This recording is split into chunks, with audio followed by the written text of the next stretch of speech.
Ah nee, wacht. Vandaag is het weer. Vandaag gaat het om mij en deze vriend. Dit is jullie grote diabetes sensor / ik weet niet wat. Ik weet niet hoe ik de video ga noemen. Maar dit is de Q&A. Waarop dat jullie allemaal zaten te wachten. En ik heb dat gewoon gedaan omdat ik jullie kutvragen beu ben. Nee, grapje. Kijk maar nog een keer naar mijn lelijke intro.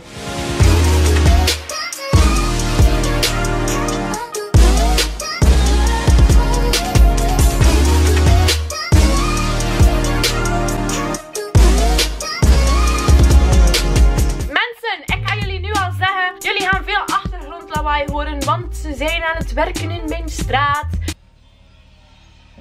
Ah nee, dat is waarschijnlijk mijn mama. Ah nee, het is een andere zaak.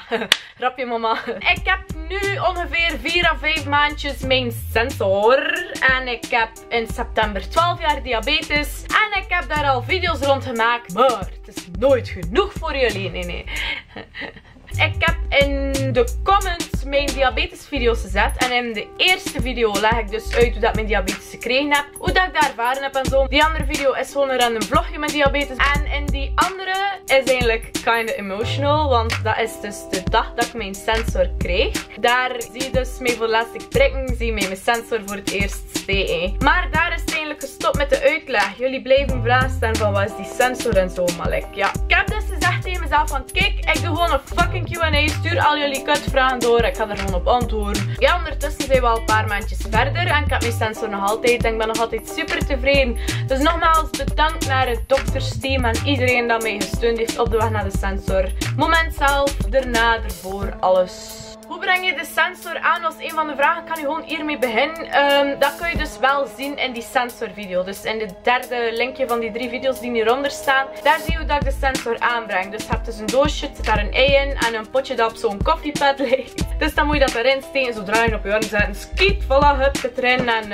ja, die sensor zit dus met een buisje in je arm. Deze persoon heeft echt zijn best gedaan. Dank u Maxime. Je hebt zeker 100 vragen gestuurd of zo. Kijken de mensen u nooit aan van what the fuck zit er in uw arm of zo? Op mijn werk natuurlijk soms. Als er een klant vraagt, ja waar hangt de sport-BH's? Dat ik zo moet zeggen, ah ja, daar. Dan zie ik ze zo soms 2 seconden kijken. Maar het is niet dat ze zo gaan judgen of zo. Ze kijken mij niet echt raar aan. Maar soms op de bus of op de trein als ik zo scan. Ik ga dat een keer doen. Duw op het knopje, dan komt dat erop. En dan... Oh, ik sta aan de lage kant, maar ik kom van heel hoog. Oké. Dus ja, als ik dat doe op de trein of op de bus, kijken ze wel van... What the fuck? Zeker zo, weet je wel.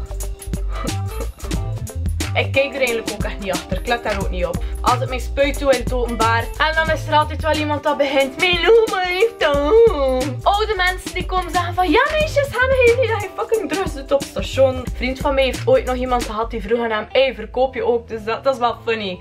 Blijf je soms niet haperen met dat dingetje. De laatste keer dat ik echt gehaperd heb, was ik van de trein aan het stappen. Ik heb zo'n tas. Dus mijn sensor hing hier en ik deed dat zo aan en...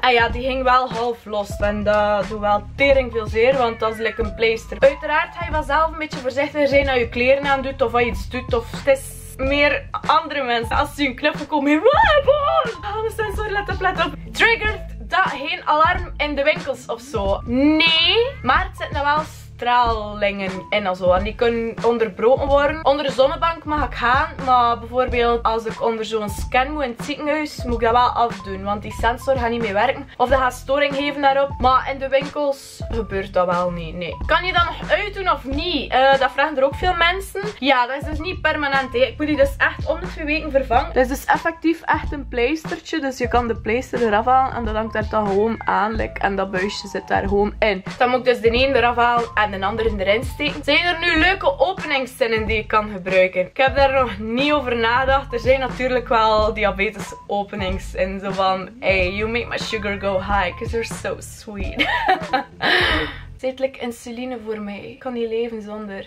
Oké, nee, hey, dat is een leuk idee. Nee, ik ga er niet te veel zeggen. Verzin openingszin die ik gebruik met diabetes op met de sensor. De video gaat te lang duren als dat hier doe. Ik ga er dus nog een tweede video over maken. Dus alle openingszin dat je kunt maken met diabetes of met de sensor, zet ze hieronder. Stuur ze door op Snapchat. Jullie weten wel, jullie mogen mij overal stalken. Niet te veel. Hoe voelt het om half robot, half mens te zijn, broer? Echt zo, maar een stukje van 2 euro precies. Ik loop zo mijn stuk metaal rond en dat is echt zo een bitch. Wat houdt diabetes eigenlijk in? Dat heb ik uitgelegd in mijn diabetesvideo, dus bekijk die. Dat is het eerste linkje van de video's hieronder. Maar als ik het dus zo moet zeggen, als ik wil eten, moet ik insuline inspuiten. Als dat niet doe, ga ik dood. Dat is heel dramatisch gezegd. Kun je best afvallen met diabetes, want mij lukt het niet. Heb je misschien tips? Groetjes. Je kunt afvallen. Ik was een periode echt dik. Ik ben toen op dieet geweest en ik heb gesport. Dat is enorm goed gelukt. Ik was in 1 week 6 kilo kwijt. Dus ja, je kunt het. Waarschijnlijk stellen mensen nu die vraag omdat ze denken, die leggen de link dan met dikke mensen. Maar je hebt 2 soorten. Je hebt type 1 en type 2. Type 1 is onschuldig. Dat krijg je niet door de reden. Ik had zelfs anorexia toen dat ik het kreeg. Ik was mager. Ik was niet dik. Het was niet omdat ik ongezond at. En ik heb die anorexia gekregen door mijn diabetes. Dus het is ook niet daarom. Type 2 is dan eerder wel bij iets zwaardere mensen. Soms. Niet altijd. Niet altijd. Don't judge me. Wat doet die sensor eigenlijk? Ik weet er echt niks van. Bij diabetes moet je eigenlijk voornamelijk 2 dingen doen. En dat is dus insuline spuiten. Dus voordat je eet heb je dus de spuit. En dat is mijn naald. Dat gaat naar je arm. En dan gaat er insuline in je lichaam. Omdat onze pancreas dat niet meer maakt, moeten wij dat inspuiten. Dus met de spuiten. Maar we hebben dan ook onze prikker. En daarmee moet je in je vinger prikken. En dan duwen. En dan komt er bloed uit je lichaam. En dan kun je dan met een machientje meten. En zie je hoe hoog dat je suiker staat. Dus hoeveel insuline dat je moet spuiten of zo. Of als te laag staat. Moet je het zien. Dat prikken moet ik dus niet meer doen. Dat doet die sensor in de plaats. Dus die sensor hangt hier. En meet eigenlijk constant mijn suiker. Dus in de plaats dat ik vroeger gewoon prik. En kijk hoeveel dat mijn suiker staat. Meet die sensor dat om de 5 minuten. En het enige dat ik dan moet doen. Is like of dat ik daarnet deed met dat bakje. Een keer scan. En dan zie ik hoeveel dat mijn suiker staat. En het is ondertussen in de video alweer 5 dingen gezakt. Je hebt dus ook eigenlijk een volledige grafiek. Kun je zo dagelijks zien van is het goed of niet. En dus je ziet die blauwe lijn moet eigenlijk altijd in die blauwe lijn staan. Dus ja, hier is dat totaal niet het geval. Deze dag heb ik dat wel fucking goed gedaan. Hè. Ik heb amper gescand, maar de dingen dat ik gescand heb zijn allemaal in de blauwe zone. Dus als ik al die grafieken vergelijk, kan ik zien bijvoorbeeld van staat meestal 's avonds te laag, te hoog, 's ochtends of zo. Je kunt dat allemaal vergelijken, dus dat is echt een handig voorbeeld dat je hebt. Dan kun je ook zo je gemiddelde zien. Het is een beetje hoog, 211, het is niet zo goed. Dan heb je nog al andere dingen. Kun je ook zien hoeveel dat je sensor gebruikt en zo. Hoeveel keer dat je eigenlijk in de juiste zone zit. Ik ga daar een keer op klikken. Voor 32% zit ik erin. Voor 56% zit ik er soms boven. En voor 12% zit ik eronder. Dus onder die blauwe zone. Dus ja, eigenlijk is dat niet zo goed. We kunnen daaraan werken. Wanneer heb je dat gekregen? Als je het hebt over mijn diabetes, dat heb ik gekregen in september 2005. Ik had al veel langer, want ze hebben veel te laat ontdekt. En mijn sensor heb ik gekregen op 17 januari 2017. Ik weet de datums uit mijn hoofd, ook al heb ik geheugenverlies. Er staan er stickers voor op de sensor. Ja, er is een website. Ik zal dat link hier ook onder zetten. Het is wel €2,5 voor een stickertje, dus ik vind het eigenlijk niet echt de moeite om dat te doen, omdat je toch maar 2 weken hebt. Maar je hebt heel leuke met ananasjes en zo. En als er een is met een donut op, dan wil ik hem wel kopen. Of als iemand dat kan maken of zo. Raak je soms in paniek als je suiker te hoog staat? Nee, want ik maak dat eigenlijk zodanig veel mee. Oepsie. Dat ik niet meer in paniek raak. Maar ik zit dat wel te stressen, want ik weet dat dat heel slechte gevolgen heeft. En als ik denk aan een gevolgen, kan dat mij wel een beetje sad maken. Wat is het hoogste dat je ooit hebt gehad? Ik ga zeggen waarvan dat ik specifiek het getal weet. 510. Dat was toen dat ik net diabetes kreeg. Maar ik heb sowieso al veel hoger gestaan. Want als je boven de 500 staat, staat er high op je machientje. Ik weet het is echt funny. Allee, eindelijk is het niet grappig. Ik heb dat dus al super veel gehad. Dus dat is sowieso meer dan 510. Dat kan zelfs in de 6 of in de 700 zijn in het ergste geval. Dus in feite weet ik niet wat dat mijn hoogste is dat ik al heb gehad. Moet je maandelijks naar het ziekenhuis of zo voor controle van die sensor. Toen ik in de kinderkliniek zat, moest ik om de 3 maanden gaan op controle. En dan 1 keer in het jaarbilan. Dat is dan dat ze echt alles onderzoeken. Sinds dat ik 18 ben, zit ik op de volwassen... Ik kan niet praten. Sinds dat ik 18 ben, zit ik op de volwassen afdeling. Ha.